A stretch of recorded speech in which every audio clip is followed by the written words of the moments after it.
Direct coal had been elbow-deep in the guts of a battered steam turbine when the first hint of fate nudged him. A strange poster tacked to a telephone pole outside the auto shop, its edges curled by the wind, caught his eye. It showed the silhouette of a carnival bright with swirling ribbons of starlight that curled around the painted figure of a mysterious woman. Bold, shimmering letters proclaimed the Celestial Carnival. Wonders beyond imagining. It was at once gaudy and elegant, a mix of cosmic fancy and old-world showmanship. Derek found himself unable to look away. His best friend Maya stepped out of the office, noticing the curious tilt of his head. She followed his gaze and spotted the flapping poster. "You know, Derek," she ventured, brushing her short hair aside. "You've been cooped up in this place too long. Maybe it's time you saw something interesting for a change." Derek wiped the grease from his palm, nodding thoughtfully. He was a mechanic by trade and by love. The hush of an engine block, the whir of pistons, the smell of machine oil, all of it gave him comfort. Ever since his parents had passed, he had sought a certain solitude in dismantling and restoring engines that most had long given up on. But now, from across the street, that poster beckoned. It felt almost alive, as though it spoke to him in a language he only half understood. He shrugged, trying to keep his tone casual. "A carnival, Mia? Not sure that's my kind of thing. You know how I am about big crowds." She looked at him with that sisterly concern he both welcomed and dreaded. "Everybody needs a distraction now and again, Derek. Go out, breathe some fresh air that isn't laced with motor fumes, and see something wondrous. Who knows? Maybe this carnival really does have something special." He sighed and nodded, more to appease her than to satisfy any real curiosity. That night, as the moon rose pale and ghostly above the quiet streets, Derek walked across the cracked pavement to where the carnival had set up on the outskirts of town. The grounds were lit by tall floodlights and swirling neon, the air alive with the music of calliops and the distant laughter of children. A series of colorfully painted wagons formed a perimeter, each boasting arcane illusions, fortune-telling contraptions, or mechanical wonders that hissed with compressed steam. He purchased a ticket at a wooden booth festooned with shining orbs and polished brass gears. The booth attendant gave him a polite tip of the hat, smiling as if he recognized something in Derek that Derek did not see in himself. A mysterious hush fell around him as he walked deeper into the carnival. Beyond the standard amusements, ring tosses, puppet shows, whirling rides that spat out bright lights, stood the largest tent, circled by ropes and flickering lanterns. A sign above its entranceway declared, "Marvels from the Stars." That same stylized figure, the violet-hued woman, appeared in silhouette upon the sign. Derek felt his heart jolt. Something about the image felt as though it called to him, a subtle notion that there was something inside that tent he needed to see. It took only a moment before he stepped through the canvas flap and entered a hush so profound it felt like stepping into another world. Inside, rows of seats surrounded a circular stage. The lighting was subdued, casting dramatic shadows across the sawdust floor. Spectators clustered in small groups, murmuring in anticipation. Derek made his way to a seat near the front, where a plain wooden barrier separated audience from stage. Presently, the ringmaster arrived, striding through a gap in the curtains. He wore a dashing red coat adorned with gold filigree, a broad hat with a purple plume, and tall polished boots. A dramatic hush spread across the tent as the ringmaster raised a crooked cane, pointing it toward the ceiling. His voice boomed like thunder rolling through distant hills. "Ladies and gentlemen, children of all ages, prepare yourselves for the greatest spectacle known to humankind. I am Victor Cross, your humble guide through the uncharted realms of wonder." A swirl of silver confetti rained from above as he twisted his cane through the air. Around Derek, the crowd let out gasps of glee, enthralled by the ringmaster's flair. "But tonight," Cross continued, lowering his cane with a theatrical flourish, "I bring you the pinnacle of my collection. A being from beyond our little sphere, a traveler through cosmic seas, blessed or cursed with attributes we can scarcely comprehend. Behold, son of the stars. The lights dimmed further, and from behind a curtain of shimmering gauze, Derek glimpsed a figure stepping forward. He could see slender arms, graceful movements, and then the full shape of her, a woman with skin that glowed the color of twilight violets, hair like strands of starlight, and eyes that seemed to reflect galaxies hidden within their gold-flecked depths. Her posture spoke of both pride and apprehension. She was led by two attendants dressed in black, who guided her into a tall glass enclosure at the tent's center. The ringmaster gave a tug at his coat label, then spread his arms wide. Yes, my friends, an alien, discovered in the far reaches of our system, a creature whose origins remain a tantalizing mystery. Her name is Sona. But fear not, she cannot harm you from behind those barriers. Observe her unusual skin, that shimmering hue that no earthly science can replicate. Derek narrowed his eyes, feeling the surge of discomfort. The spectacle unsettled him. She was indeed a marvel to behold, but as he watched her, he sensed something deeper. A silent plea hidden in the tilt of her head or in the flutter of her luminous eyes. She glanced his way, and it felt like a spark arced between them. Had she singled him out, or was that his imagination playing tricks? The show continued, the ringmaster drawing the crowd's attention to her exotic qualities, pointing with that crooked cane. A hush settled. With a gesture, Cross activated some hidden mechanism that caused the glass to glow with a pale swirling light. Sona winced as though the energy penetrated her. A faint hum reverberated in the air, and Derek felt the hair on his arms stand on end. You see, Cross said with a triumphant grin, the very air inside that enclosure is different, just enough to keep our lovely guest in a docile state. She requires it to breathe, or so our tests have shown, and thus she remains in place, relying on us for her survival. Derek pressed his fists against his thighs, feeling a growing anger. Across the crowd, a smattering of applause erupted, though it was less than enthusiastic. This was no grand spectacle to him. It was cruelty. Yet others seemed enamored, as though witnessing the greatest wonder of the age. Soon the performance concluded, and the ringmaster swept his hat low, leading Sona back behind the curtains with the help of the attendants. The lights returned, and the crowd began to disperse, voices alive with chatter. Derek sat unmoving until nearly everyone had gone. He stared at the spot where Sona had stood, wrestling with the inexplicable sense that he had just witnessed a grievous wrong.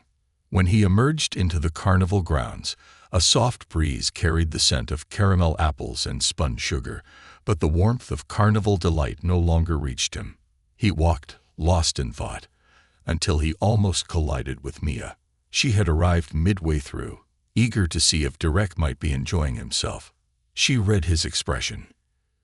"You look like you saw a ghost," she teased, but then her smile faded. "Derek, are you all right?" He shook his head. I don't know, Mia. There's something not right about the exhibit in that big tent. A woman, an alien. She's caged in there like she's some kind of sideshow. It doesn't sit well with me." Mia's eyes lit with curiosity. "An alien? Are you sure it's not just a fancy costume or some high-tech suit?" He recalled the look in Sona's eyes, the haunting reality of her presence.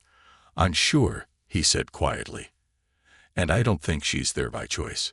They talked for a while as they walked the carnival perimeter, past the painted wagons and crates. Eventually, Mia touched his arm. "Well, what are you going to do about it?"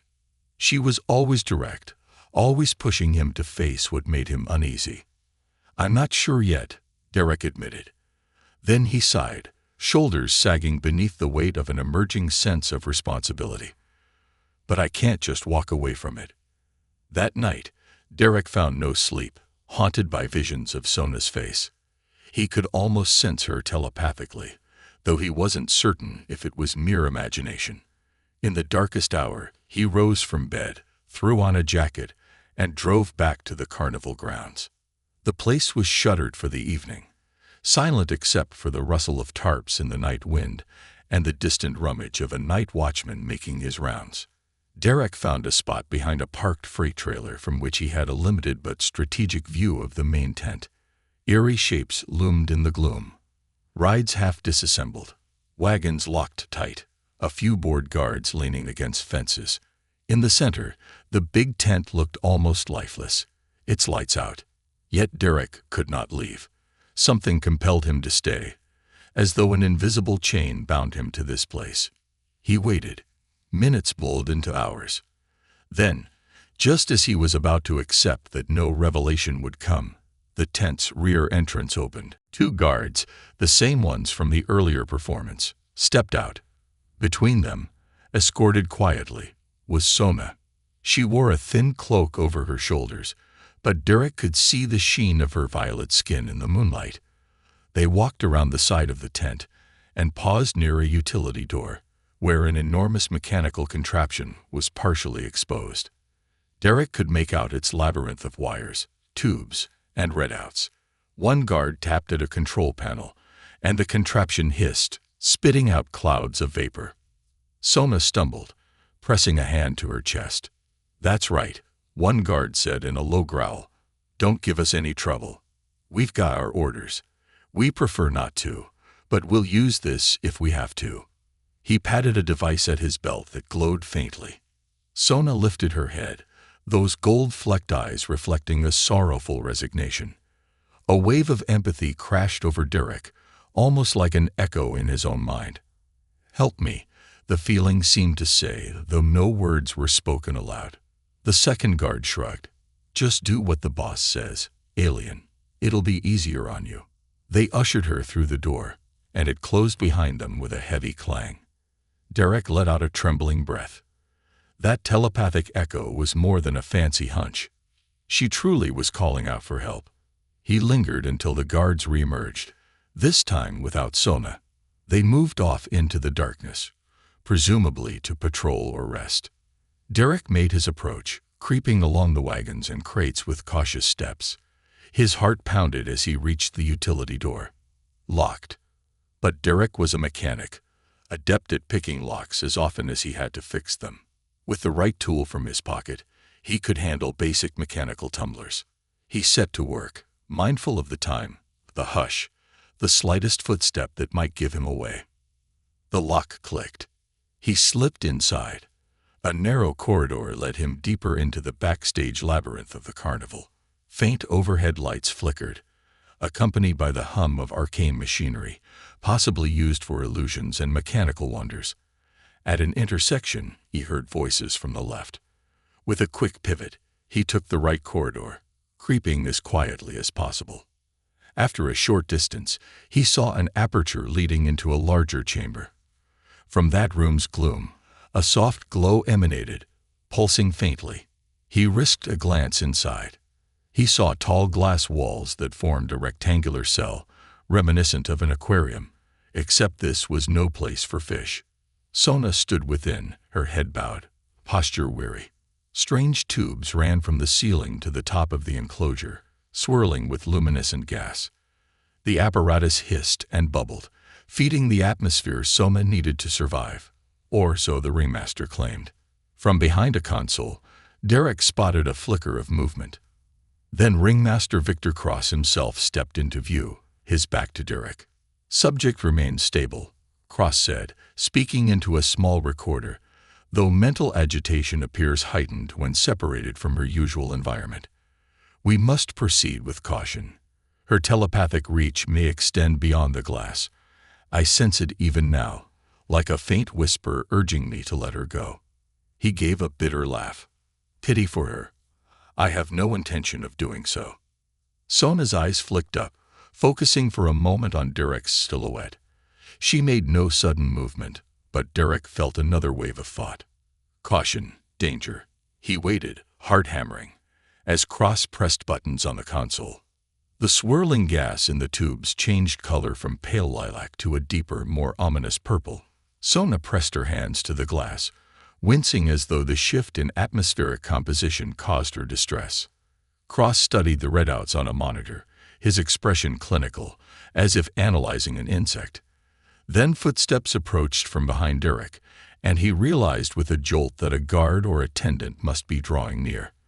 With no time to retreat, Derek scrambled to hide behind a large stack of crates by the chamber's entrance. He held his breath as the footsteps grew louder. Another figure entered the room, this one in a crisp black suit with an air of official authority. "Mr. Cross," the newcomer said. The tone clipped. "The next demonstration is scheduled for tomorrow night, correct? Our investors expect to see results." Cross gave a curt nod. "They shall have results, Mr. Artie. Once they witness the extraordinary properties of her biology, the offers will pour in. Governments, private collectors, you name it. No one can resist the marvel of living alien tissue. This carnival might be small now, but soon it shall span continents, perhaps even travel off-world should the technology allow." Sona turned her head away as if refusing to meet Cross's gaze.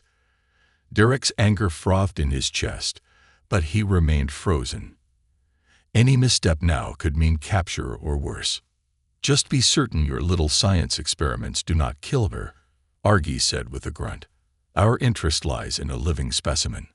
A dead creature is worth far less." Cross let out a thin, humorless laugh. "I assure you, we've performed enough tests to keep her alive for quite some time. She relies on that gaseous compound we synthesize, but it also keeps her somewhat sedated, manageable. I have no intention of losing my star attraction." With that, Argie nodded and departed. Cross lingered a moment at the console, observing Sona's condition, before he too left, turning off the overhead light. Only the glow of the tubes remained, casting flickering shadows across the floors. Derek exhaled shakily, stepping out from the crates. Sona's gaze locked on him, apprehensive yet hopeful. He approached the glass enclosure, searching for some latch or control panel that might open it. A small keypad hung off to one side, presumably locked down by a code. This was beyond the simple mechanical locks he could pick. The Carnival ringmaster had clearly invested in better security for the alien than for the back door. He placed his hand against the glass, and Sona did likewise from her side. She tilted her head, and he felt a gentle intrusion in his thoughts. Soft, wordless, but full of clarity.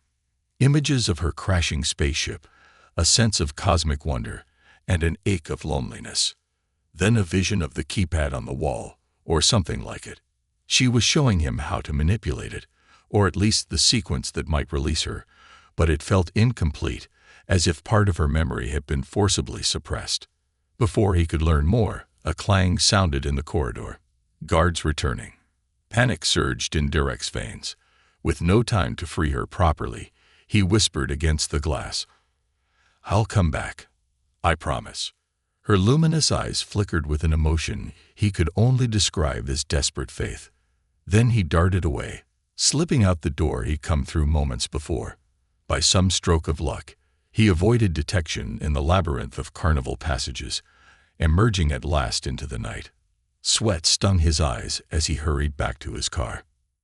Mia was waiting in his living room when he entered his modest home.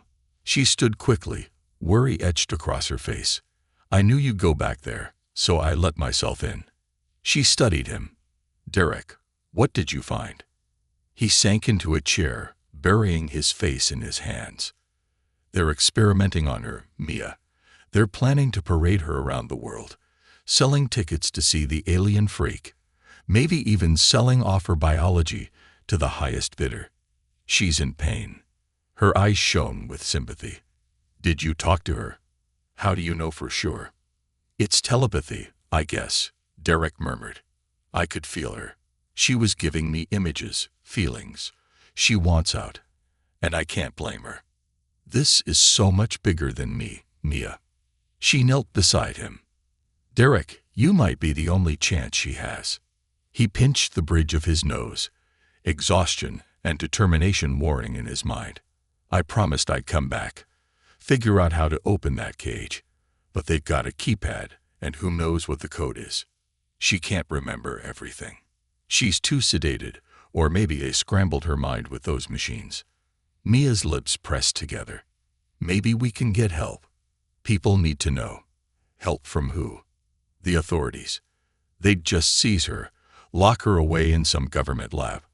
I can't do that to her. She deserves freedom, not just another cage.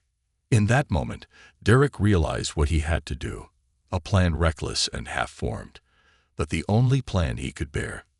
He would gather the tools, the know-how, and break Sona out before Cross's demonstration the following night. He began collecting items from his workshop. Small wrenches, a hacking device he'd once used to bypass custom ignition modules, even a portable cutter that could slice through metal if needed. Mia stayed by his side, offering suggestions, ensuring he didn't overlook anything crucial. They hardly slept, forging a blueprint for infiltration under the cover of night. The following evening, the carnival was more crowded than before. The Celestial Carnival had grown in renown. People thronged in lines, hoping to see a real alien. Derek slipped past them, his bag of tools slung over his shoulder, head bowed to avoid attracting attention.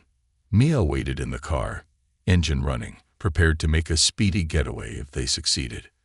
Entering through a side passage, Derek navigated the labyrinth with the new knowledge gleaned from the night before. He peered around corners, narrowly avoiding guards. Soon he arrived at that same chamber, finding it heavily patrolled now. The demonstration was likely imminent, meaning Sona would be moved to the main tent soon. He needed to act quickly, but an unexpected complication arose. The keypad by Sona's enclosure had been replaced with a more advanced security panel. Twisting steel bars anchored the glass. Additional tubes of swirling gas hissed from overhead. Derek's chest tightened. They had reinforced the cage, likely suspecting that prying eyes had grown bolder. He could only imagine Cross's face if he discovered Derek's infiltration. Soma saw him, her expression lighting up with hope, but it soon fell when she too noticed the new measures. She placed her hand on the inside of the glass, tapping lightly as though to say, "Do not give up." He rummaged in his bag, pulling out the hacking device. The new panel might be advanced, but the carnival's resources were still limited. Perhaps he could break through the code with enough time. He attached a small cable to the panel, then connected it to the device. A digital readout came to life, scanning for vulnerabilities. The bars were mechanical, though, requiring additional force or a code once the panel was disengaged. Minutes ticked by, with Derek's heart pounding. The device spat out lines of data. He wiped sweat from his brow, focusing on the flickering readout. Then footsteps echoed, not just one person this time, but several. A group was approaching, their voices resonant. Cross and his entourage, or perhaps the demonstration audience. Derek's window of time was evaporating. Suddenly, the hacking device beeped. The panel's lock clicked, blinking green. He let out a breath of relief, yanked the device free, and pressed the release. There was a metallic clang, and the bars retracted, freeing the exterior of the glass. However, the hiss of the gas continued. The cage itself remained sealed. Derek swore under his breath. Sona pressed a switch from inside, one Derek had not noticed before. Her violet fingers danced across a hidden console, as though she recalled at last how to deactivate the interior mechanism. The swirling vapor drained away, replaced by normal air. Another beep, and the glass cracked open by a fraction of an inch, giving her just enough room to squeeze out. Derek held out his hand, heart fluttering with adrenaline. She slipped through the narrow gap, stumbling slightly, the sedation still in her system. Her skin felt unexpectedly warm against his hand, tingling with an otherworldly current. For a moment their eyes met, and he felt a surge of understanding, a rush of gratitude, and a potent sense of connection unlike anything he'd known. They fled the room, moving swiftly down the corridor. Alarms began to blare, echoing across the enclosed space. Derek led her through the passages, guided by memory and an acute sense of urgency. He prayed they would find a back exit before any guards intercepted them, but fortune did not favor them for long. Rounding a corner, they came face to face with 3 guards brandishing shock batons. Derek jerked backward, shielding Sona behind him. "Don't do this," he warned, though he knew he was outmatched. He fished for a tool in his bag. One guard smirked. "Boss said shoot if we have to." They advanced. Sona, still woozy, pressed a trembling hand to Derek's shoulder. Then, in a sudden jarring moment, a wave of invisible pressure radiated from her body, rolling through the corridor. The guards staggered, eyes wide as if their minds were overwhelmed. Two collapsed. The third managed to stay upright, though he trembled, Bateman clattering to the floor. Derek too felt the edges of her psychic shockwave, a rush of cosmic power that made him gasp but did not harm him.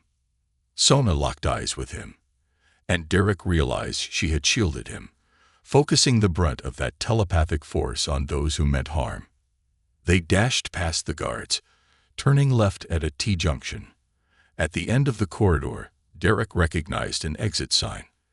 They burst through an old wooden door into the cool night air, emerging behind a large storage tent. Searchlights swept the carnival grounds now, and the mechanical rides fell silent, their operators diverting power to the alarm system. The entire carnival had shifted to crisis mode. There, a shout rang out. A pair of guards near a wagon spotted them, leveling firearms. Derek grabbed Sona's hand and sprinted in the opposite direction, weaving between crates and supply vehicles. Adrenaline thundered in his veins, each breath feeling as though it might be his last. If they failed, a shot whizzed past, slamming into a crate with a splintering crash. Sona stumbled, and Derek scooped her up, practically carrying her around the side of a rusting trailer. Another bullet smashed a lantern overhead, raining sparks. He led her further into the labyrinth, trusting only that he might confuse their pursuers long enough. At last, he spotted the main entrance, now barricaded by carnival trucks. Mia must have parked near the perimeter. If only they could get beyond the cordon, they might reach the car. He tried to head that way, but the guards were closing in, organizing themselves into search teams. They'd be pinned if they attempted a straight run. Sona murmured something in her alien tongue, pointing to a small cluster of mechanical rides where the throng of onlookers had fled. She gestured again, as if urging him to trust her. He gave a quick nod, following her lead. They ducked into the maze of steel frameworks, past a silent carousel with carved creatures frozen in mid-prance. One guard nearly spotted them, shining a flashlight inches away. Derek stifled his breath. Sona locked eyes with him, transmitting calm. The guard moved on.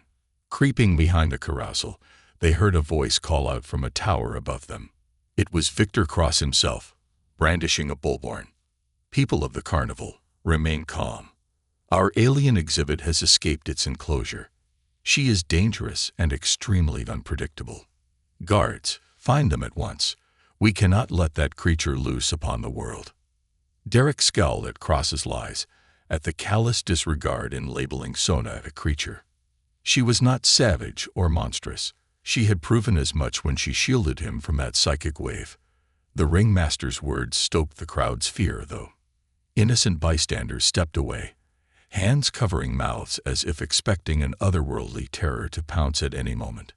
It took nearly 10 more minutes of stealth, inch by inch, but eventually Derek and Sona found a gap in the perimeter, an opening in the fence where a supply truck had left earlier, leaving a space wide enough to slip through.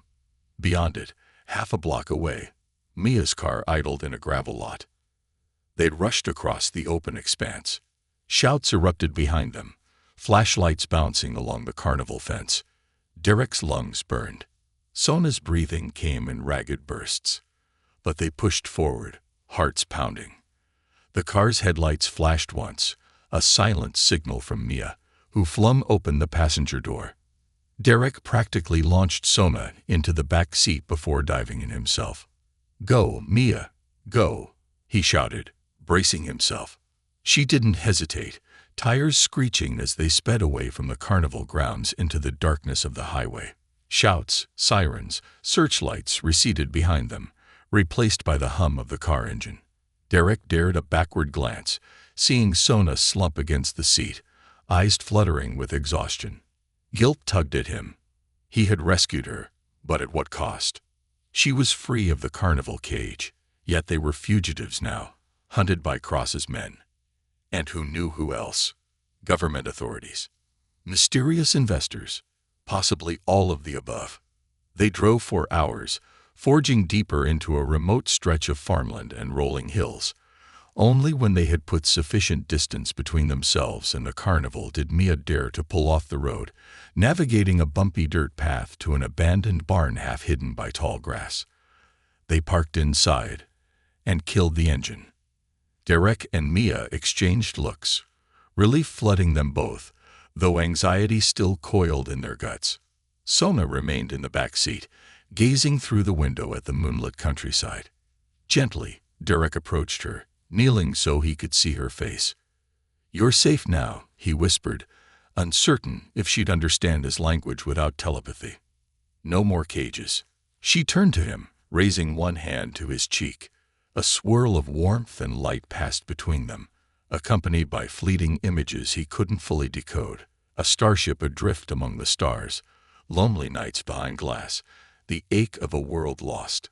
Her golden eyes glistened, and though no words were spoken, Derek felt a profound gratitude that nearly brought tears to his own eyes. Mia joined them, biting her lip. "We need a plan. They'll be looking everywhere for us." Derek nodded. "First, we get some rest. Then, I don't know, Mia. We can't just drive around forever." They helped Sona into the barn's loft, where old hay bales had disintegrated into a soft bed of dust and straw. She lay down, visibly drained. Derek watched her with worry. Was she already suffering from a lack of the specialized atmosphere Cross had forced upon her? Or was she simply exhausted from sedation and the psychic exertion? Through the night's hush, Derek and Mia kept a silent vigil. Just before dawn, Sona stirred. She managed to stand, leaning on a wooden beam for balance. Derek offered his arm, guiding her outside so she could breathe the fresh air beneath a sky streaked with sunrise. She inhaled slowly, her posture lifting. He recognized the difference in her eyes, like she was finally tasting freedom. Over the coming days, they formulated a plan. Maya returned to town for supplies, carefully avoiding detection. Derek searched for any sign that Sona required a special atmosphere to survive. Oddly, she seemed to adapt quickly, her color returning to a more vibrant shade of violet with each passing hour. She communicated with Derek in bursts of psychic imagery, teaching him fragments of her language, which hummed with a melodic resonance. He learned that her ship had crashed months ago, far from the carnival grounds. Cross's men had found her, battered and unconscious, whisked her away, and exploited her to draw crowds.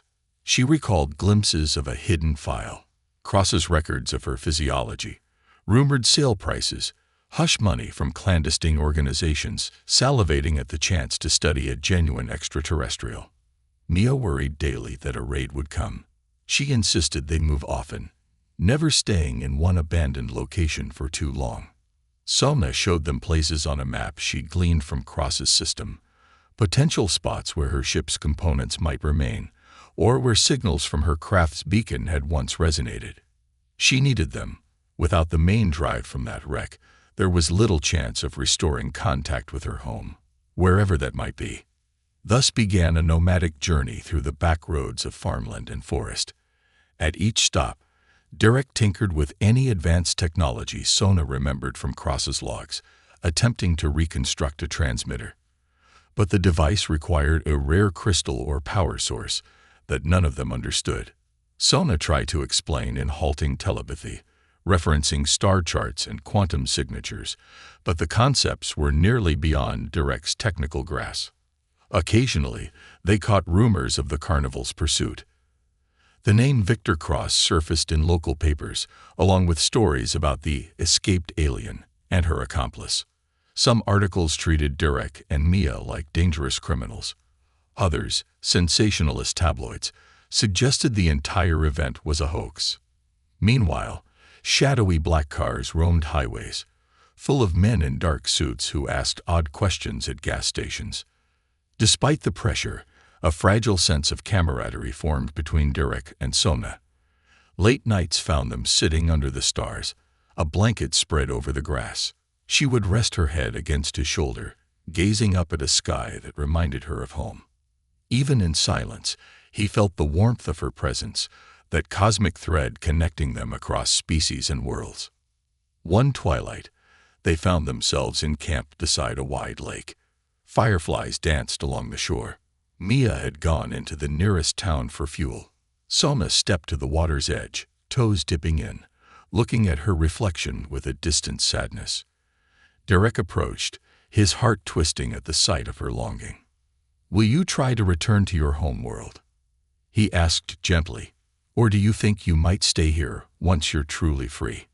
She glanced up at him, a small smile curving her lips. The psychic echo of her response drifted softly into his mind. "My people, they are far. The choice is uncertain, but you have shown me kindness. So perhaps I could remain, if I cannot go back." Her eyes shimmered, filled with starlight. Derek found himself fighting the swirl of emotions that threatened to overwhelm him. "I'd like that," he whispered. Night deepened, and with it, the unseen net of pursuit seemed to draw ever tighter. The next day, they discovered an article suggesting that Cross had aligned with certain government agents, persuading them that Sona posed a national security threat. Bounties were rumored to be posted, fueling opportunistic hunters to keep a watch for any trace of an exotic violet-skinned woman. Mia returned from a scouting trip, breathless. "Derek, they're setting up checkpoints. We can't keep wandering like this. We need to make a stand or find a real refuge." So they hatched their boldest scheme yet: locate the wreck of Sona's ship, salvage enough technology to either contact her people or at least secure a safe hideout. Sona believed her ship's remains might be hidden near a canyon several hours to the north, a remote region with a labyrinth of caves. Cross had never fully recovered the largest fragments, presumably because of the terrain's treacherous nature. They set out at dawn, cramming gear into the trunk. Sona, her senses sharpened, guided them with intuitive pulses, pointing out roads less traveled. The landscape shifted from farmland to rocky hills, then to craggy cliffs and steep ravines. Wind whipped across the desert plain. Here, no carnival lights would overshadow them. No crowds lurked to gape or betray. Near midday, they arrived at the canyon's rim, peering down into a winding,